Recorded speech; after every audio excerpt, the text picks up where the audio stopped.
excited I got tagged in my first tag. Sandy at Miss Reads a Lot tagged me in the Don't You Forget About Me book tag. So I wanted to go ahead and do this tag. The original tag, I have my notes. The original tag was done by Bookworm Adventure Girl, who is someone that I have subscribed to, need to catch up. I need to catch up on a lot of videos because I've realized that now that I've started my own channel, I am falling behind on the channels that I watch. Any other booktubers find that happen? So I need to catch up on those. The first question statement that they want you to answer is for clean slates, books you've read that you don't remember anything about. I just did a video where I had some of those in there, but I found some more. So the first one, I think Sandy had on her list. This is The Stone Diaries by Carol Shields. I just moved this back to my TBR because I had it on my red shelf. I guess I read it at some point. I remember nothing about it. Don't even remember reading it. This is about Daisy Stone Goodwill, who has a calamitous birth in Manitoba in 1905 and journeys with her father to Indiana. Talks about her time as a wife, mother, and widow, and struggling to understand her place in her own life. And yeah, that sounds like it could be really good. Sounds like it could be really slow. Who knows? I don't remember. Another one is Foreign Affairs by Allison Laurie. These two are both Pulitzer Prize winning books. And so I'm guessing that I read them like 10 years ago when I was trying to read the Pulitzer Prize winning books. And I remember liking this one so much that I kept it, but I don't remember anything about it. So let's look. When was the last time you read a novel whose heroine was 54 years old, small, plain, and unmarried? The sort of person that no one ever notices. Yet Vinnie Minor is indubitably a heroine, and an extremely satisfying one at that. A tenured professor who has published several books and has a well-established reputation in the field of children's literature, she is in London on sabbatical to do research for a book about the folk rhymes of school children. As a confirmed Anglophile, she has been to England often before and is delighted to be back again for 6 months' work and to see the many English friends she's gathered over the years. Fred Turner, the other principal of Foreign Affairs, doesn't share Vinnie's adoration either for London or the British.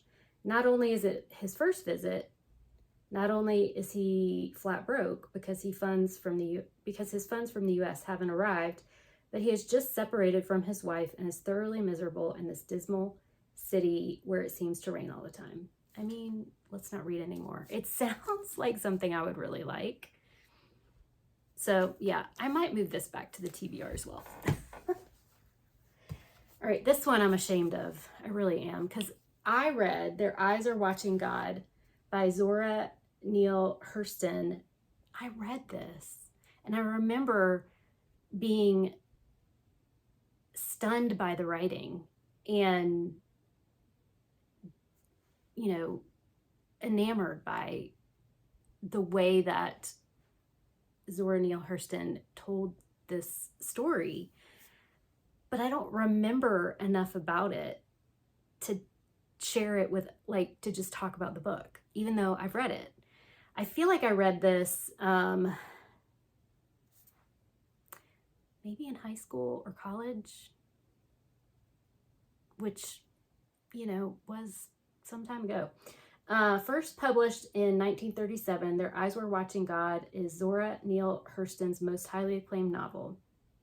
A classic of Black literature, it tells the haunting sympathy and piercing immediacy the story of Janie Crawford's evolving selfhood through 3 marriages. Fair-skinned, long-haired, dreamy as a child, Janie grows up expecting better treatment than she gets until she meets Tea Cake, a younger man who engages her heart and spirit in equal measure and gives her the chance to enjoy life without being one man's mule and another man's adornment.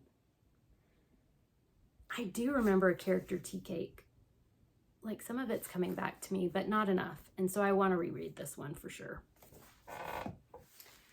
Another one that I read, I know I read this in college because I wrote a lot of papers on Charles W. Chestnut. This is The Marrow of Tradition. I don't remember, I wrote like a number of papers on Charles W. Chestnut, this book, and several of his other publications, and compared the two. And I just don't remember. The thing that I most remember is that the description of Nella Larsen's passing reminds me of this book, even though I have not read Passing yet. This is first published in 1901 and long out of print. The Marrow of Tradition is in many respects the most artistically and historically interesting of Charles W. Chestnut's 3 novels of Southern life. In the stirring tale of racial confrontation in a Reconstructionist Southern town, Chestnut dramatically explores themes which were to be developed by later American novelists. The basic interdependence of white and black attitudes and actions, the effects of a racial mythology on black and white alike. Above all, The Marrow of Tradition affords the modern reader a swift-moving plot and a memorable cast of characters, among them the imperious Major Carteret, can't speak today, Carteret, whose newspaper dominates the town of Wellington. Dr. William Miller, a young Negro physician married to Mrs. Carteret's unacknowledged octoroon half-sister, and Josh Green, a laborer who plans to settle an old debt with the area's most notorious white Negro baiter. Like, I don't even know where this, I don't even remember. I just don't even remember. And so a number of these books, I wonder if reading them now would change the impact or change my opinion, my, enjoyment, or it would change my opinion of the book. This is really, really old, and it's out of print. But I kept mine. Like, I liked it enough to keep these. And I have his other book, Mandy Oxendine, which I got to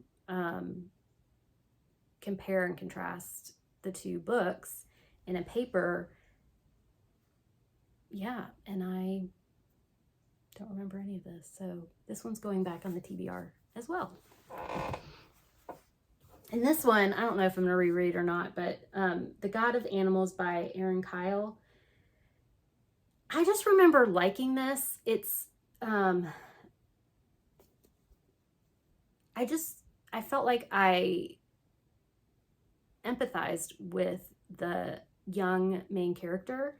When her older sister runs away to marry a rodeo cowboy, 12-year-old Alice Winston is left to bear the brunt of her family's troubles. A depressed, bedridden mother, a reticent, overworked father, and a rundown horse ranch in Desert Valley, Colorado. And they board horses for their rich neighbors. I just don't remember, but I liked you can see it's well worn. This is supposed to be a horse, but it's all ripped. The connection between the 12-year-old and the animals, I remember, was one of the main things that left a big impact on me from this book. I might reread this too. I apparently have all the time in the world to reread books. All right, so the next one is Genie's Lamp, Books You Wish You Could Forget About. So this is going to be a little controversial. I'm going to put covers here because I've either unhauled it or it was a library book and quickly took it back. So the first one is Yellow Face by R.F. Kuang. It was fine. and ridiculous, which I think was the point of it. I think mainly because it wasn't, to me, it wasn't worth the hype. I went to like 3 or 4 different indie bookstores in my area to find it, paid full price for the hardback, and only finished it because I wanted to be able to say I truly did not like the whole book. I think I gave it 3 stars because I feel like the author's writing totally could get behind. There was just something about it, and honestly, I've thought about maybe this was part of the effect that was intended, is I just didn't, I was bored listening to the main character. When books go from boring to all of a sudden like have this action sequence at the end that I'm just like, where'd that come from? Again, I know that's it was on a lot of people's best of last year, and that's cool because the next one is also going to be controversial, that I've already unhauled. I read The Fury by Alex Michaelides. So I don't think Alex Michaelides is for me. I read The Maidens and was okay with it. I didn't love it. The Fury, what was that? Just what was that? I just didn't like the writing. I felt like it was a rushed novel. But that's just my opinion. Don't come for me. The next one, I went back to on Goodreads where I put a review on this one. I don't remember where I heard this from. I heard of it on BookTube somewhere, and I am not recommending this book whatsoever. Such Small Hands by Andres Barba. Barbara? Yeah. My review, I didn't even rate it because it was so disturbing. I just didn't want to read it. It's just disturbing. If you've read it, you probably know what I'm talking about. You might be okay with it. For me, it was disturbing. Yeah. Forgotten Gems is the next one. Books you think need more love. So a couple that I don't have. One I just finished. It was on the long list and unfortunately did not make the short list of the Carol Shields Prize, and it is A Council of Dolls by Mona Susan Power. It is about 3 Indigenous women and sort of 3 different time periods, and the connection between what they experience and the dolls they carried. It really focuses on the Indigenous boarding schools that the U.S. made Indigenous people send their kids to, trying to convert them to Christianity and basically forget their heritage, to become more American. It is a very powerful novel. It is, I listened to the audiobook, and that's one too. So a series that I wish more people would read and know about is Grievers by Adrienne Marie Brown.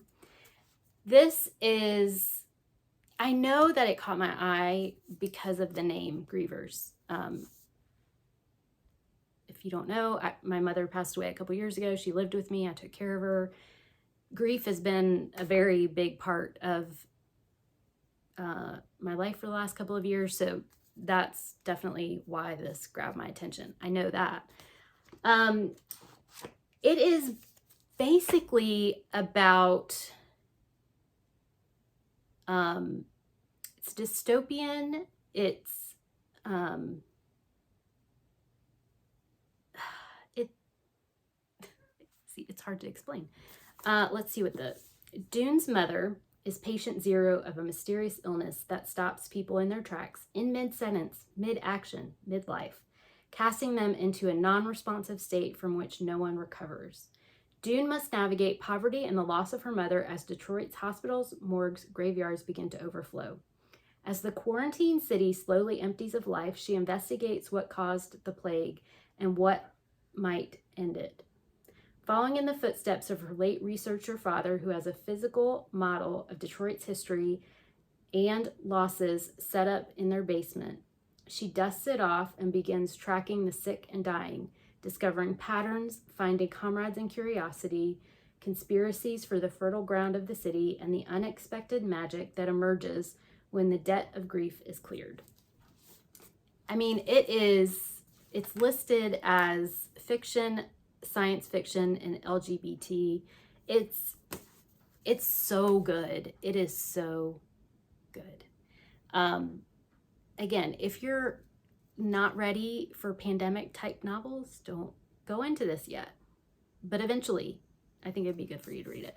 The second one in the series is Maroons. This one is deals with more activism and the pandemic of, they called it Syndrome H8, continues to ravage the city of Detroit and everyone in Dune's life. She must learn what community and connection mean in the lonely wake of a fatal virus. Emerging from grief to follow a subtle path of small pleasures through an abandoned urban landscape, she begins finding other unlikely survivors with little in common but the will to live. Together, they begin to piece together the puzzle of their survival and that of the city itself. So here in the first one, it's sort of the devastation of the city, the illness, kind of figuring out what that all is, and getting to know Dune. And then the second book is what happens, the continuing story. And definitely would want to read these in order. But yeah, I wish more people would pick this up. It's called the Black Dawn series. Okay, the last one is Forget-Me-Nots, books you will always remember. I have one that I don't have, and that is An American Marriage by Tayari Jones. Absolutely love this book. The different parts of it I connected with, and then just the writing itself is amazing. I've read a couple others by Tayari Jones, and consider her pretty much an auto-buy author for me. I just don't have An American Marriage yet because I read the library copy. This one is about a couple who deal with the incarceration of the husband, and the wife is very creative. She makes dolls, and very extravagant dolls, and that connected with me because my mother has always made dolls, and just knowing the skill and the complexity of that, it was really interesting to read in a story. But basically takes a look at the justice system and how it is unfair and not a place of justice for people of color, and how that impacts the family of the incarcerated. I think it's a really beautiful picture of love, of grief, of, losing connections and things like that. That's another one. See, all these good books I want to reread. The next one I would say is 56 Days by Catherine Ryan Howard, and mainly because this was the first pandemic book that I read that actually was about COVID, and I just remember, relating a lot to it. I thought it was really interesting. I know there's mixed reviews on that, but it made me pick up more by Catherine Ryan Howard, which I read last month. I read The Nothing Man and really enjoyed it. So that's one. And then The Color Purple by Alice Walker. The Color Purple by Alice Walker. Do I need to say more? Many people have seen the movie, the first movie and the most recent movie. I haven't seen the most recent movie yet, but the book is just as beautiful and devastating as you would imagine if you've seen the movie, which I saw the movie years ago. The movie and the book made me feel such incredible hatred that I had to put it down. Like, I could not read this. It's a short book, but it's hard to read in like all one sitting. But it is, it's just so beautiful. If you haven't read The Color Purple by Alice Walker, please go read it right now. I'll wait. Just kidding. Seriously though, go read it. So the next one is A Tree Grows in Brooklyn by Betty Smith. I know not everybody loves this book. I know there's some pretty strong feelings against it. Just says boring. Doesn't really have a point. I remember this because it's during the Depression, and it really sheds a light on, which I've read other Depression era novels, and I think some do it better than others, of showing how people made do with so little. And when you live in current world where we talk about retail therapy and comfort eating and the coping, the quote coping skills that are kind of encouraged in this society, it's interesting to read from a perspective of it all being taken away. And when I say that, I also recognize that this is just one perspective of the Depression. There are many stories that we haven't really heard of, haven't read about, that show other experiences during the Depression. I knew a little bit about the Depression era from my parents. Their parents had lived during the Depression, and it was interesting how that manifested itself in different people in the family, recovering from those years of having absolutely nothing and no way to get anything. So yeah, I think this is an important part of U.S. history that is kind of glossed over for all the historical novels that are about World War II. Maybe because the Depression era was so depressing. I don't know. But yeah, I will always remember this book and always keep a copy on my bookshelf. And then the last one is a book that I think I've talked about before, and I really debated about whether putting it under the Forgotten Gems, books that I wish would get more love, or Forget-Me-Nots, books you will always remember. So I Will Always Remember Deserve Monuments. This is by Jas Hammonds, I should say. This is, besides a beautiful cover, it's an incredible portrayal of the different levels of racism in different areas of a state, of one area, one part of the country, going from the city to the country. And it also shows the coming of age of two teenagers, and one having been raised with different expectations, different what's acceptable, and also comparing to the history of the place that they're living in. It's a beautiful story, and I think,